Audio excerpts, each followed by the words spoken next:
Salut à tous, ravi de vous retrouver sur Direct Course. Nous allons évoquer le programme de ce mercredi 4 février. Le quintet se déroule sur l'hippodrome de Paris-Vincennes. Il s'agira du prix de l'Ille-et-Vilaine. Une épreuve de vitesse puisque le parcours proposé est celui des 2100 mètres départ autostart. Voici ma sélection pour cette épreuve de belle facture. J'ai placé en tête numéro 5 Val-Royal. Le pensionnaire de Jean-Michel Bazir vient de prouver sa forme en se classant 3e du prix de Dinan. Une épreuve estampillée groupe 3. Preuve donc de sa bonne condition physique. Il fait face ici à un bel engagement au plafond des gains. Il sera déféré les 4 pieds pour l'occasion. Jean-Michel Bazir aux manettes, un homme très en forme. Dès lors, c'est un postulant aux toutes premières places, numéro 5 Val-Royal, candidat au succès.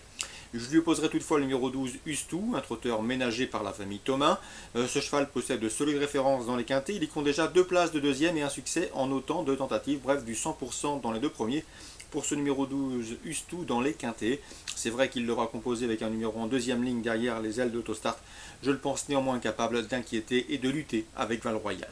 Attention également au numéro 4, c'est Ultra Danois, qui vaut mieux que ne l'indiquent ses derniers classements. Il dépend de l'entraînement en pleine forme de Christian Bijon, un Christian Bijon qui sera d'ailleurs aux manettes. Sachez que ce cheval sera en l'occurrence déféré des postérieurs, ce qui n'était pas le cas au cours de ses dernières sorties. C'est la première fois du meeting, il sera déféré des postérieurs. Un bel engagement pour lui, mieux vaut donc le racheter et s'en méfier. Le numéro 1 Urabat Dupont qui réalise un bon meeting, a déjà signé 2 succès, dont un récemment à Bellecote sur le parcours qui nous intéresse. À la faveur d'un bon parcours caché comme elle les apprécie, elle devrait finir vite et peut confirmer ses bonnes dispositions actuelles.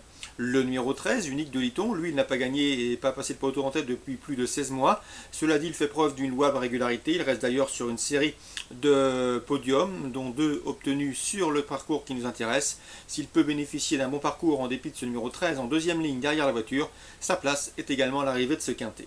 Le numéro 3, Upnani, qui reste sur 2 GC4 Toulouse, mérite d'être racheté, et ce à plus d'un titre, puisqu'elle est confirmée sur les parcours de vitesse. Sachez également qu'on s'attache les services d'Éric Raffin pour l'occasion, qu'elle sera également déférée des antérieurs pour cet engagement. Bref, ça sent la course visée, mieux vaut donc la reprendre.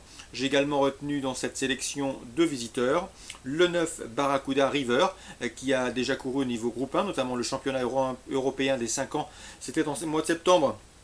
Une épreuve estampillée groupe 1, et en Suède il a également couru avec de très bons chevaux. Mieux vaut donc s'en méfier dans cette course, d'autant que la vitesse ne lui fait pas défaut. Attention également à la jument de 10 ans Photo Princess qui se recommande de quelques références intéressantes à Vincennes. 3 courses à Vincennes pour elle et déjà 2 podiums. Mieux vaut donc s'en méfier, d'autant qu'elle a hérité d'une bonne position derrière les ailes de l'autostart avec le couloir numéro 2.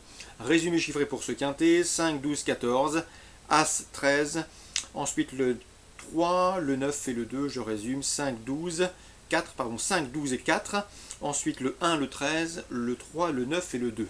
C'est bien ça, 5, 12, 4, As 13, 3, 9 et 2. Concernant la suite du programme à Vincennes, dans la 5e course, Christophe Écalard m'a toujours dit du bien de son protégé, le 512 Brin d'Or. D'après lui, c'est un cheval de qualité, un cheval qu'il estime, un cheval qui n'a pas les gains en rapport avec son potentiel. Et dès lors, pour ses débuts autres montées, en ce mercredi, il faut s'en méfier, d'autant qu'on s'attache les services d'un pilote. Donc attention au début sous la selle du 512 Brin d'Or, l'entourage l'estime et le juge en retard de gain.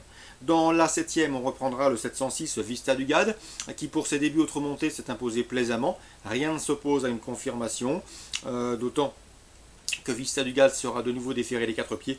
J'aime également beaucoup dans cette course le 705 Verveine du Mont, qui avait bien gagné le 27 décembre sous la selle et qui n'aurait qu'à répéter cette performance pour également figurer sur le podium et pourquoi pas sur l'une des 2 premières places de cette compétition. 706 Vista du Gade pour une confirmation, 705 Verveine du Mont déféré également pour elle et qui avait bien gagné dans la discipline fin décembre.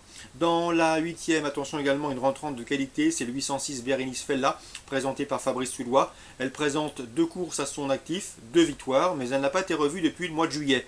Faisons toutefois confiance à son entraîneur pour avoir fait le nécessaire pour l'affûter pour ce bon rendez-vous. Une course à sa portée. Sachez toutefois qu'elle était hésitante au départ à l'occasion de ses débuts sur l'hippodrome d'Écomois avant de faire le tour de peloton. Même tout pour la Capelle où on avait assuré le départ, où elle avait gagné facilement après avoir contourné ses adversaires de jour. Ici, dans ce lot, à mon avis, seule une incartade pourrait l'empêcher de jouer les premiers rôles car elle peut a priori monter les étages avec une certaine aisance. Le 806 Bérénice Fella qui semble en mesure de préserver son invincibilité. Course ciblée à Vincennes, 5e avec le 512, 7e avec le 706, on lui adjoint le 5, et 8e avec le 806.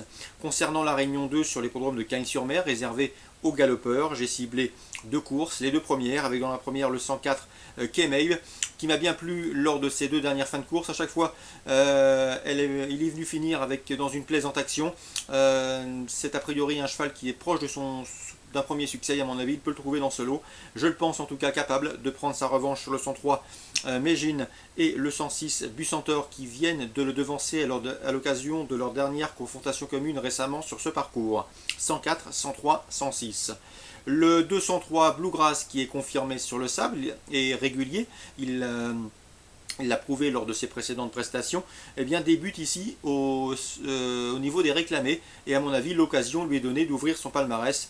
Le 203 Bluegrass, descendu de catégorie avec la ferme intention de débloquer son compteur. Je lui poserai le 202 Tripura, récent deuxième d'une course à réclamer de même facture sur ce tracé, donc à ce niveau. Et le 204 également, Grand Argentier, qui est de retour dans les C-lignes avec une belle chance de bien faire, tout du moins pour l'obtention d'un accessite. Donc on résume tout ça pour Cagnes-sur-Mer Réunion 2, le 104 qui peut prendre sa revanche sur le 3 et le 6, et le 203 Bluegrass qui peut s'imposer face notamment au 202 et au 204. Très bon jeu à tous, excellente journée et à demain pour une nouvelle émission.